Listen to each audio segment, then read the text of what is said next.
KPBS On Demand is supported by Latino Legacy Foundation, presenting their Storyteller series, Reach for the Stars with Ellen Ochoa, the first Latina astronaut, former NASA director, and San Diego native. Sunday, June 29th. More at latinolegacyfoundation.org. Good morning, I'm Debbie Cruz. It's Tuesday, April 23rd. The U.S. Supreme Court is considering a case that could impact how cities handle their homeless population. More on that next. But first, let's do the headlines. The city of Vista is taking up the issue of homeless encampments in public places at its council meeting this evening. Vista Mayor John Franklin asked for the discussion item to be placed on the agenda. He was part of the group that endorsed State Senator Brian Jones' bill to ban encampments near schools, parks, and transit centers last week.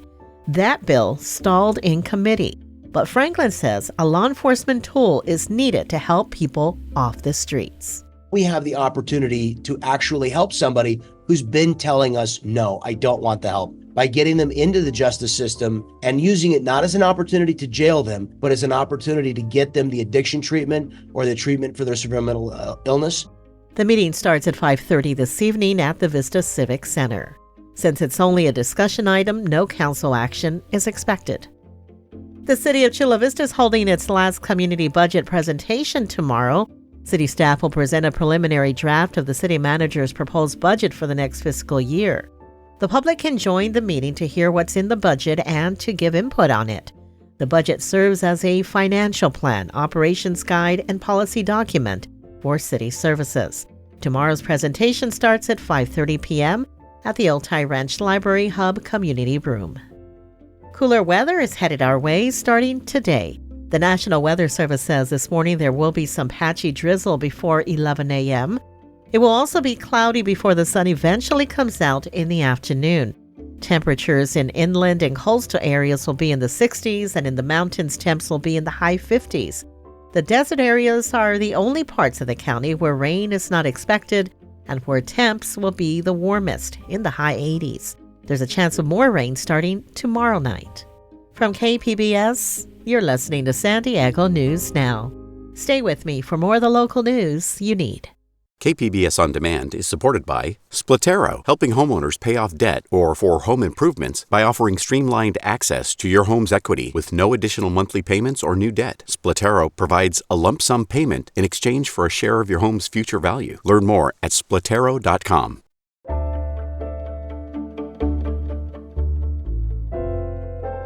A case argued before the U.S. Supreme Court yesterday could have implications for how San Diego and every other city in the country deals with its homeless population.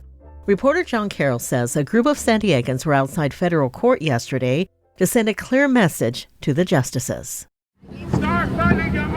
About a dozen people gathered Monday in between the two federal courthouses downtown. They held signs saying, among other things, housing, not handcuffs. Their message was directed to the U.S. Supreme Court, which heard arguments on Monday in the case Johnson versus Grants Pass. The case challenges a ban on homeless encampments in public places in Grants Pass, Oregon. San Diego has a similar law, making those encampments illegal when shelter space is available. Yusef Miller with the North County Equity and Justice Coalition says resources need to be directed away from arresting people and instead lifting them out of poverty so they don't become homeless. Our homeless population is over-policed and they're over-arrested, so we cannot arrest our way out of the homelessness crisis. The only thing is going to help the unhoused is housing. San Diego County's district attorney filed an amicus brief in the case supporting the city of Grants Pass. A ruling from the High Court is expected later this summer. John Carroll, KPBS News.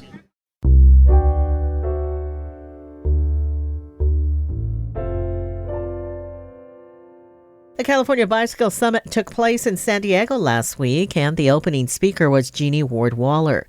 The former Caltrans executive was fired last year after blowing the whistle on a freeway expansion project outside Sacramento. Metro reporter Angie Bowen spoke with Ward-Waller on her firing and what it says about the state's commitment to climate action. Over the past 6 months, Jeannie Ward-Waller has become something of a celebrity in the small world of California transportation politics. Last summer, she began speaking up to her superiors at Caltrans about the planned widening of Interstate 80. She suspected Caltrans was being dishonest about the project's future impacts on air pollution and climate change, which the agency denies. She even called for an outside audit to assess whether Caltrans was breaking the law. Shortly thereafter, she was fired. Ward-Waller says there are good people working at Caltrans, but that the agency's leadership often has a mindless impulse to widen freeways. There's still a long way to go for Caltrans to really shift away from feeling like driving is the only option and the only solution is continuing to expand our freeways, to focusing on providing alternatives for people so they have safer and more sustainable ways to get around their communities. California has set a goal of net zero greenhouse gas emissions by 2045. That means in about 20 years, every molecule of carbon dioxide that Californians put into the atmosphere would somehow have to be recaptured and returned to the Earth. Ward-Waller says it's a good goal. It's based on what scientists say is necessary to avoid climate catastrophe. But she acknowledges it's going to be hard. The solutions are many, are varied. They include things like building more affordable housing in existing communities so people can live close to where they work, live, in neighborhoods where there's already infrastructure, like things like sidewalks, public transit. The more we build new communities farther away, the more we're working against those goals. But certainly how we invest in our transportation infrastructure has a lot of influence on how those development patterns happen and change. The more we are expanding freeways, the more we're making it easier for people to drive farther, to afford homes farther away from those existing communities. So that's really working against our goals of getting to net zero carbon emissions. I point out to Ward-Waller that while Californians care about climate change, economic issues like inflation and the cost of housing are usually higher priorities. She says all these things are connected.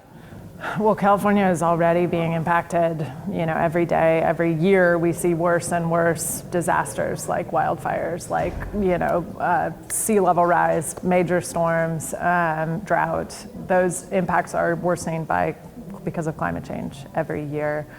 So these things do impact people's everyday lives. And I think they most impact the communities that kind of have the least resources to do anything about it. So the communities that are already divided by freeways, already most impacted by air pollution from freeways, those are going to be the communities that are most impacted by things like severe heat as well and the effects of climate change. So we all need to be engaged in changing the system and changing how we get around and ensuring that our governments are providing better options to get around to make sure that those who are most burdened today do not continue to be the most burdened in the future. Ward-Waller adds the transition away from a car-centric society is a pocketbook issue. Most people have to own a car just to participate in the economy. And like almost everything these days, car ownership is getting more expensive. I mean, the amount of money that goes towards our gas taxes to then maintain the system that we all rely on, even if you mostly drive and you can get everywhere in a car easily today, you know that the system is not well maintained. You care about things like filling potholes, keeping the system that you rely on for driving in a state of good repair. And so that is a kind of pocketbook issue that affects people every day. The more we expand that system, the less we have the ability to maintain what we have. And that's going to impact everyone. And it certainly impacts, how we spend our taxpayer dollars. Jeannie Ward-Waller filed a claim of whistleblower retaliation against Caltrans for her firing. That legal claim is still pending. Andrew Bowen, KPBS News. The county held its Earth Day Fair yesterday, where many groups promoted their environmental events. SciTech reporter Thomas Fudge tells us about one that used to be called Bike to Work Day. On Earth Day, the plaza of the County Operations Center became a village of tents, giving away free stuff and promoting many environmental events and programs. The San Diego Association of Governments was promoting Bike Anywhere Day on May 16th to get people out of their carbon-emitting cars. Sandag consultant Erica Sari said they just want people to bike wherever they want. It could be, to your local coffee shop or to the park or to the school. The annual event has been around for decades. It used to be called Bike to Work Day. And during the pandemic, as we know, many things changed. You know, the dynamics of getting to work, people are working hybrid schedules, some people are working completely from home. So don't bike to work, just bike anywhere. Thomas Fudge, KPBS News.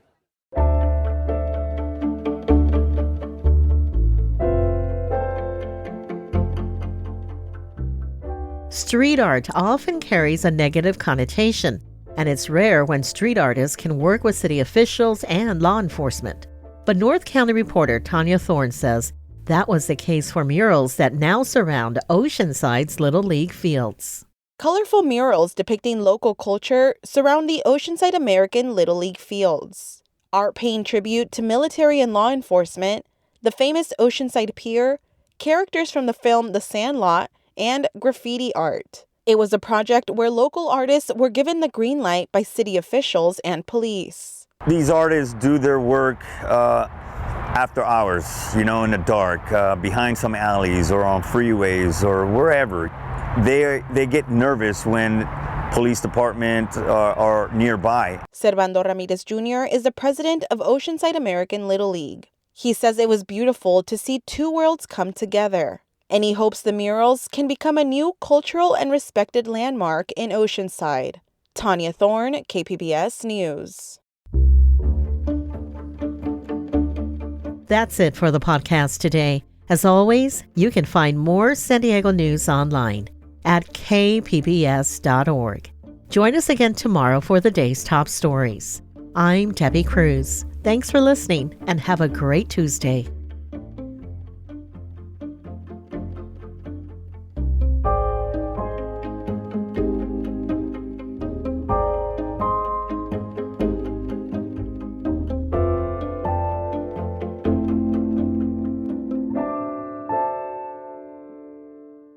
KPBS On Demand is supported by Splatero, helping homeowners pay off debt by offering streamlined access to your home's equity with no additional monthly payments or new debt. Splatero provides a lump sum of payment in exchange for a share of your home's future value. Pre-qualification is available at splatero.com.